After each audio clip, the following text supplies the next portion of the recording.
बिहार। बिहार मतलब संघर्ष, बिहार मतलब बागी। मनीष सिंह का मनीष कश्यप भैया को जय सिया राम। मंत्री के चैम्बर में घुस के जब मैंने शिक्षा मंत्री से सवाल किया, पत्रकारों का एक पूरा समूह ने कहा कि तुम पत्रकार नहीं हो, तो हमने अपने आप को यूट्यूबर मान लिया। हमारा रिलाइज शब्द से आपको प्रॉब्लम है। छपरा यूनिवर्सिटी में जब लात मार के जब मैं बैठक में घुसा, गेट पे लात मार के खोल नहीं रहा था सब। सिर्फ लालू का बेटा सीएम बनेगा, सिर्फ लालू के बेटा को समर्थन दीजिएगा। अगर मनीष कश्यप चाह गया विधायक बनना, सांसद बनना, तो मनीष कश्यप लालची हो गया। तो गरीब का बच्चा सपना क्यों नहीं देख सकता है भैया? गरीब का बच्चा विधायक सांसद क्यों नहीं बन सकता? भाजपा का जो साथ देगा, भाजपा उसके साथ गद्दारी करेगा। कहने का मतलब यही है। लोगों ने तरह तरह की बातें कही मनीष कश्यप को। उस मनीष कश्यप के बारे में भाजपा एक सेकंड भी नहीं सोचा। भाजपा कार्यकर्ताओं की पार्टी नहीं रहती। धोखेबाज लोग हैं ये लोग, धोखा देते हैं। एकदम मैं ऑन कैमरा बोल रहा हूं, जाके कर दीजिएगा मानहानि का केस मेरे ऊपर।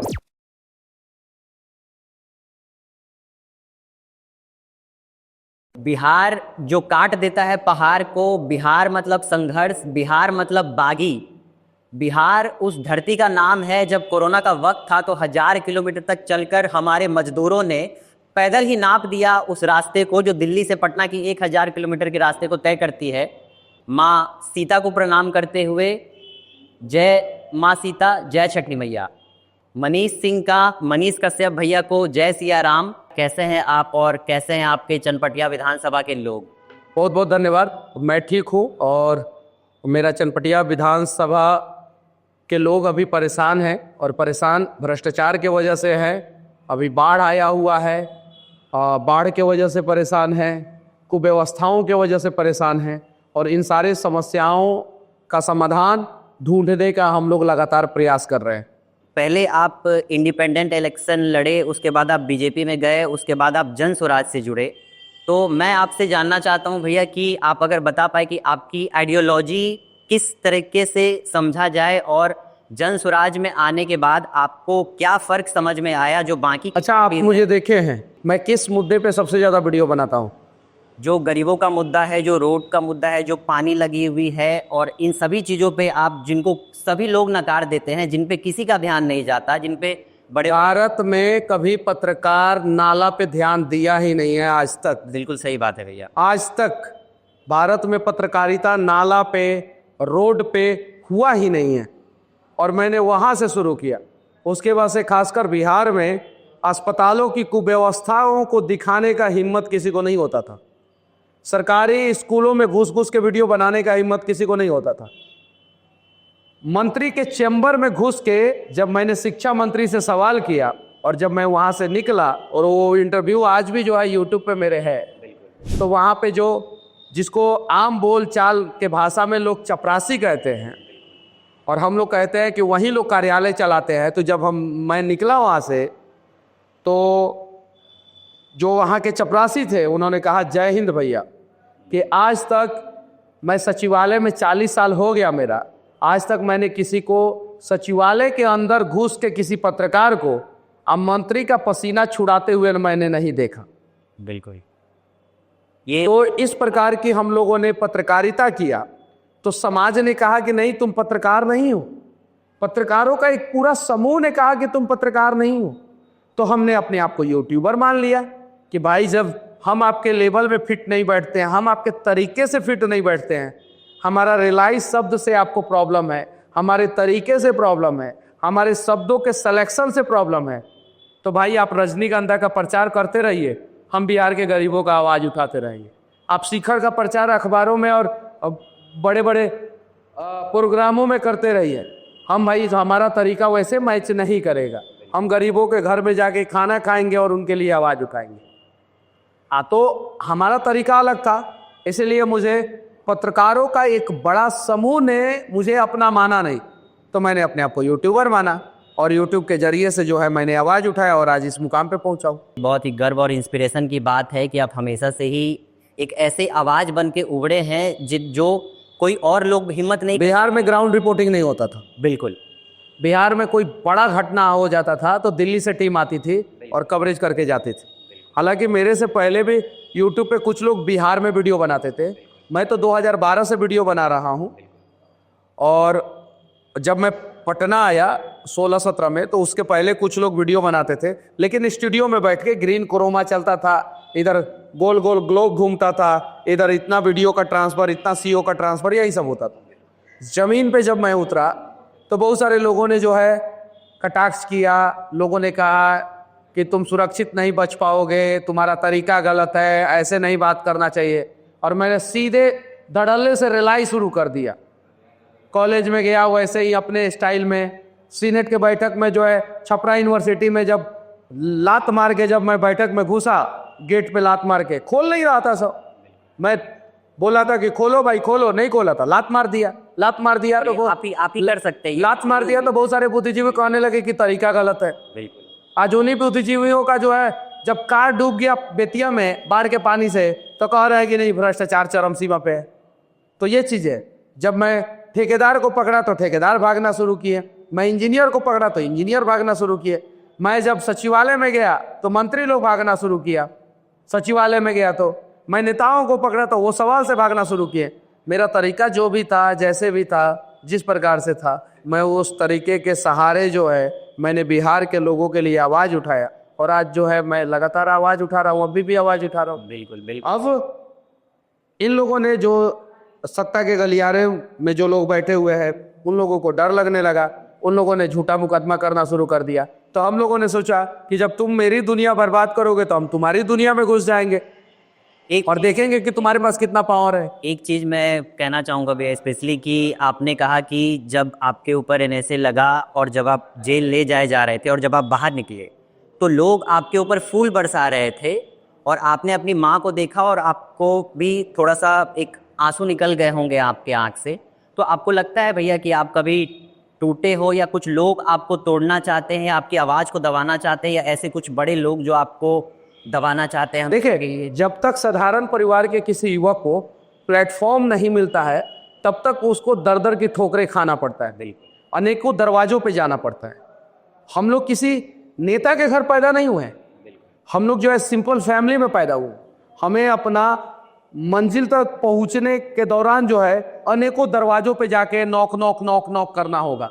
कोई दरवाजा खोलेगा, घर में बिठाएगा, सोफा पे बिठाएगा और उसके बाद से बोलेगा चला जाओ। कोई दरवाजा नहीं खोलेगा और कोई मौका देगा, प्लेटफॉर्म देगा, उसके बाद से हम लोग अपना रास्ता बनाएंगे। बिल्कुल। और जब मैं जेल से निकला था उस समय जो है बहुत सारी समस्याएं थी। जब मैं जेल में था तो भी मैं माँ से मिला था, तो समस्याएं, ये सारी चीजें। तो हम लोग इमोशनल लोग हैं और भावनाएं जो है कभी कभी हम लोगों को विचलित कर देती है, तो आंखों से आंसू निकल जाता है। जब आप अपने लोगों को अपना मानेंगे और समस्याएं, आप उसके समस्याओं को अपने दिल से कोरिलेट करेंगे तो आंखों से आंसू निकलेगा। और जब आप अपने आप को जो है उससे जो है मतलब कि कोरिलेट नहीं कर पाएंगे तो आपके आंखों से आंसू नहीं निकल पाएगा। मैं एक जगह गया था, भैंसही पोखरिया पंचायत में एक औरत थी, बोली कि जब मेरे पति मर रहे थे तो उन्होंने ऐसी ऐसी बातें बोली थी कि तुम्हारे लिए ये कर दिया हूँ, वो कर दिया हूँ, अब तुम इन बच्चों को पाल पोस के बड़ा करना, ऐसे वैसे, मतलब इस प्रकार से वो बोल रही थी कि आंखों से आंसू जो है निकल रहे थे। लेकिन अगर आप उनको अपना समझते हैं, तो अगर आप एक नेता के रूप में जाते हैं तो आपके पास उतना फुर्सत ही नहीं है कि उनका दर्द, उनका कहानी क्यों सुनेंगे आप। बिल्कुल। मोदी जी के दर्द पे जो है दिलीप जायसवाल का आंसू, आंख से आंसू निकलता है। बिहार बंद कर दिया गया, बिहार बंद कर दिया गया।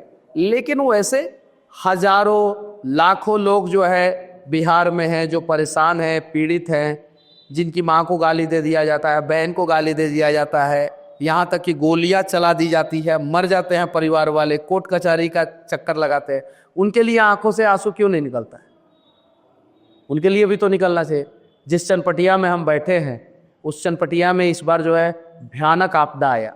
गर्मी के दिन में बारिश नहीं हुआ, किसान जो है परेशान हो गए। पंपी सेट चला चला के जो है धान का खेती करना चाहे तो पता चला कि यूरिया का दाम जो है 266 की जगह पे 500 रुपया हो गया। अब कहीं से कर्जा पैसा लेके यूरिया लेके जो है वो खेत में जो है यूरिया छीटे तो पता चला कि दशहरा के बाद भयानक बारिश आ गया। मतलब प्राकृतिक आपदा इस प्रकार से आया है इस बार। जब बारिश चाहिए था तो बारिश नहीं आया, जब यूरिया चाहिए था तो यूरिया नहीं मिला, और जब बारिश नहीं चाहिए तब बारिश आ गया। अब जब खेतों में जो है धान फूट गया है, उसका मतलब कि अब पकने का समय हो गया है, तो भयानक बारिश आया और पूरा चनपटिया जो है पूरा डूब गया है, पूरा का पूरा डूब गया है। और नेताजी लोग अपने घर में हैं, निकलने का नाम नहीं ले रहे। और लोग जो है मुझे ढूंढ रहे हैं, मैं सड़क पे कहीं भी जा रहा हूँ, लोग रोक दे रहे हैं, मनीष भैया मनीष भैया मनीष भैया। ये चीज़ें हैं। आवाज को दबाने की कोशिश की, क्योंकि लोग नहीं, बदला लेने के लिए हम लोग काम नहीं करते। मेरे ऊपर 22 की तक केस है। एगो विधायक जी पैसा बांट रहे थे और केस मेरे ऊपर हो गया। अगर बदला लेने का काम करता तो उसी समय जाके उनके ऊपर भी केस करता। मैं आज तक किसी के ऊपर केस मुकदमा नहीं किया हूँ। ये चीज़ है। तो बदला लेने का हम लोग काम नहीं करेंगे, हम लोग बदलाव लाने का काम करेंगे।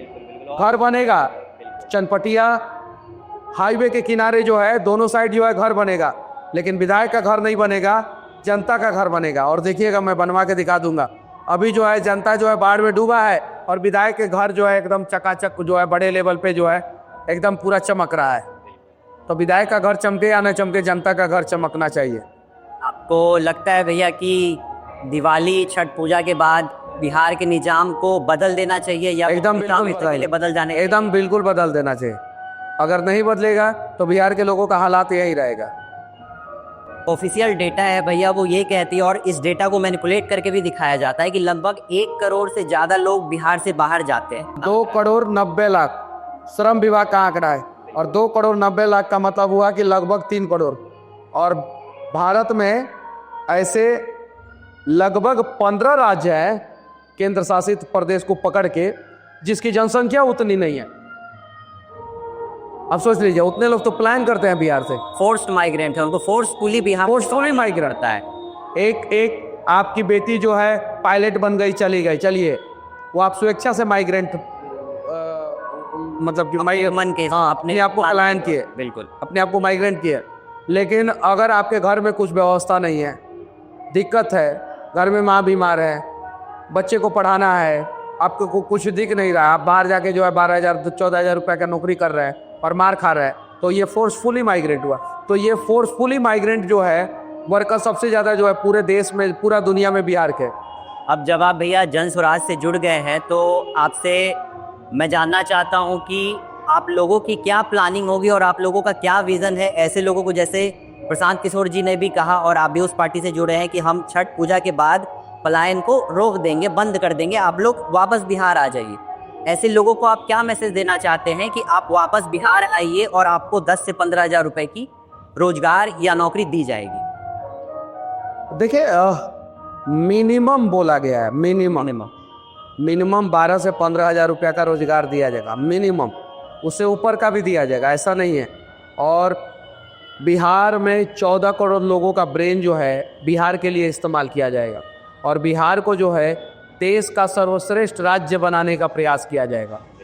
वो प्रयास तभी सफल हो पाएगा जब पॉलिटिशियन के साथ साथ यहाँ के लोग भी करेंगे, और सब लोग मिलकर एक सामूहिक प्रयास करेंगे। सही लोग सही सोच के साथ सामूहिक प्रयास करेंगे तो बिहार का हालात बदल जाएगा। बिल्कुल। आपने कहा भैया कि, और मैं जो आपका बोलने का टोन था कि सिर्फ लालू का बेटा सीएम बनेगा, सिर्फ लालू के बेटा को समर्थन दीजिएगा। अगर मनीष कश्यप चाह गया विधायक बनना, सांसद बनना, तो मनीष कश्यप लालची हो गया। तो गरीब का बच्चा सपना क्यों नहीं देख सकता है भैया? गरीब का बच्चा विधायक सांसद क्यों नहीं बन सकता? अगर मनीष कश्यप विधायक सांसद बनने का सपना देखता है, मुझसे गरीबों की बात, मुझसे टांग को पीछा जाता है। मुझसे बहुत सारे पत्रकारों ने पूछा कि आपको लालच है विधायक सांसद बनने का, और आज तक किसी पत्रकार को मैंने नहीं देखा है जो लालू के बेटा से पूछे कि भाई आपको लालच है विधायक सांसद बनने का। कोई नेता के बेटा से पूछे, लेकिन हम लोगों से जरूर पूछा जाता है।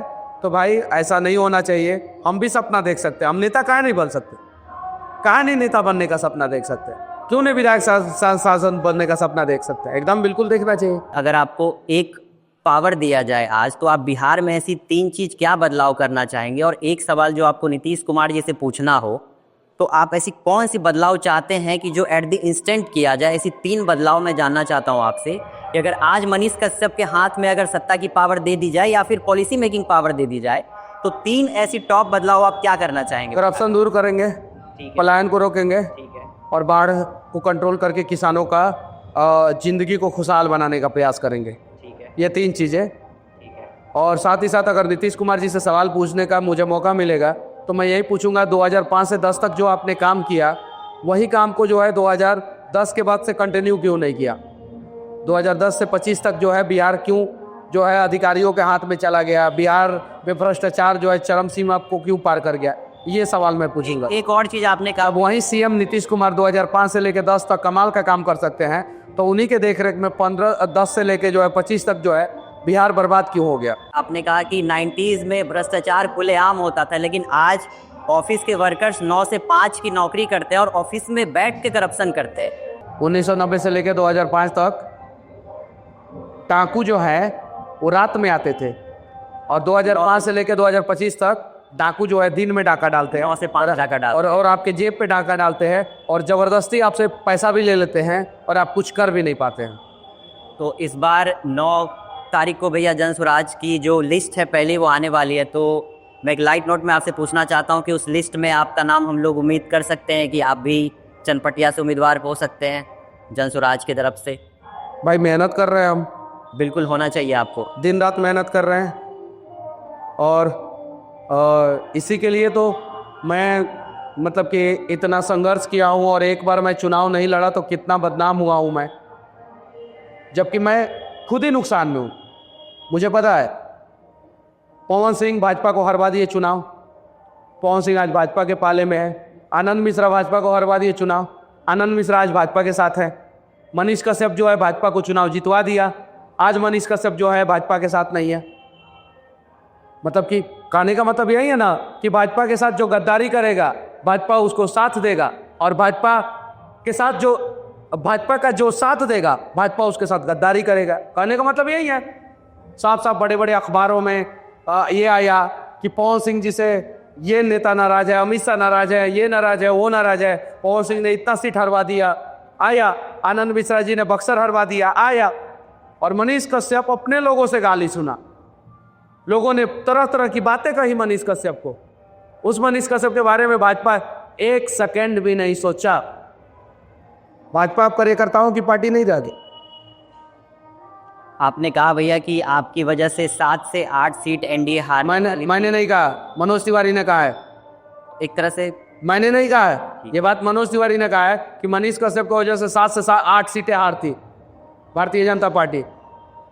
उन्होंने कहा था। 2 सीटें तो साफ साफ दिख रहा है, दिल्ली का मनोज तिवारी जी का सीट और बेतिया का संजय जायसवाल का सीट। ये लोग क्या बात करेंगे?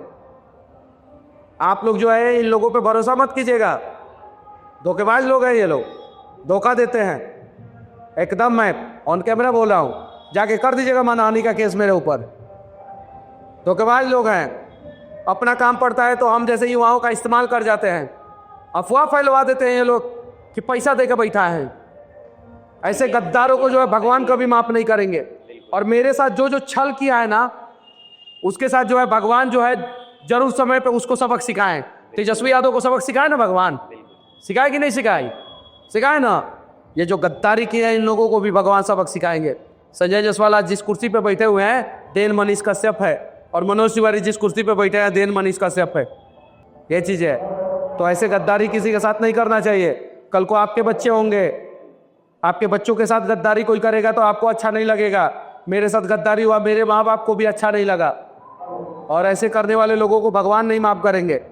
एक और चीज़ भी मैं कहना चाहूँगा कि जब भी मोदी जी बिहार आते हैं, जब वो गुजरात जाते हैं तो इंडस्ट्री लगाने की बात करते हैं, नए नए स्टार्टअप्स की बात करते हैं, और जब वो बिहार आते हैं तो माइग्रेंट वर्कर्स के लिए ट्रेनों का ऐलान करते हैं। वो सभी जगह के प्रधानमंत्री, वो बिहार के भी प्रधानमंत्री है, वो उत्तर प्रदेश के, वो गुजरात के भी है। तो ऐसा हमेशा बिहार के साथ ही छल क्यों किया जाता है भैया? 2021 में 20 या 21 में मैंने एक वीडियो बनाया था नगर निगम में घुस के, जब नगर निगम में पूरा पानी घुस गया था पूरा बेतिया में। तो मुझे आज भी याद है कि भाजपा समर्थित एक आदमी ने जो है फेसबुक पे कमेंट किया था कि मनीष कश्यप को बोलने का तरीका नहीं मालूम है, तमीज नहीं है, इंजीनियर से ऐसे बात नहीं करना चाहिए।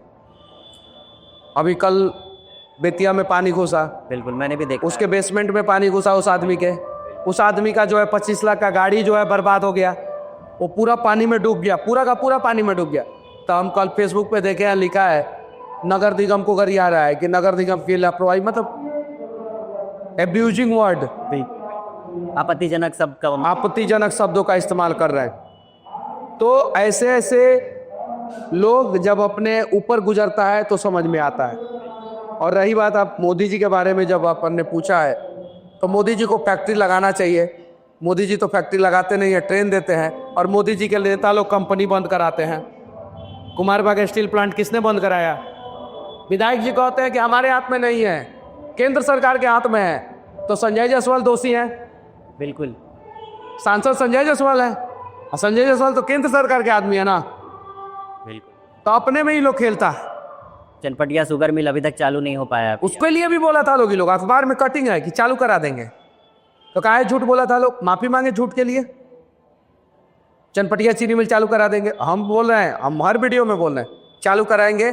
36 से 48 महीने के अंदर अंदर चनपटिया चीनी मिल चालू हो जाएगा और कुमारबाग स्टील प्लांट चालू हो जाएगा। ये लगता है भैया कि जनता और चनपटिया की जनता और बिहार की जनता आपकी बात को समझेगी। आपने जितना संघर्ष किया, नहीं मेरे ही बात को नहीं, आपके जैसे यूट्यूबर की भी बातों को जो है जनता को समझना चाहिए। आप लोग भी अच्छे ढंग से आवाज उठा रहे हैं। आपने कभी रजनीगंधा का प्रचार किया? नहीं कभी। शिखर का प्रचार किया? कभी नहीं भैया। नहीं ना किया, करेंगे भी नहीं। गुटखा का? कभी नहीं। 10 लाख लोग सालाना मरते हैं गुटखा की वजह से। ये भारत माता की जय बुलवाने वाली पार्टी जो है गुटखा का प्रचार करवाती है। बड़े बड़े मीडिया हाउसेज जो है गुटखा का प्रचार करते हैं। मैं जाके जो है, मैं भारतीय जनता पार्टी में था तो भी इसके खिलाफ आवाज उठाया था, भारतीय जनता पार्टी में नहीं था तो भी इसके खिलाफ आवाज उठाया था, जेल जाने से पहले भी आवाज उठाया था, जेल जाने के बाद भी आवाज उठा रहा हूँ। तो आपके जैसे यूट्यूबर का भी बात सुनना चाहिए, हमारे जैसे लोगों का भी बात सुनना चाहिए, और बिहार के लोगों को अपने मन का भी बात सुनना चाहिए। खाली मोदी जी के मन का बात सुनने से काम नहीं चलेगा, अपने मन का भी बात सुनिए, और आप अपने बच्चों के मन का भी बात सुनिए कि उनका मन क्या कह रहा है, उनके लिए आपको क्या करना चाहिए। और मैं चाहूँगा भैया कि इस पॉडकास्ट को अंत करने से पहले एक बार आप हमारे साथ जय बिहार कह दीजिए। जय बिहार, जय जय बिहार। जय बिहार।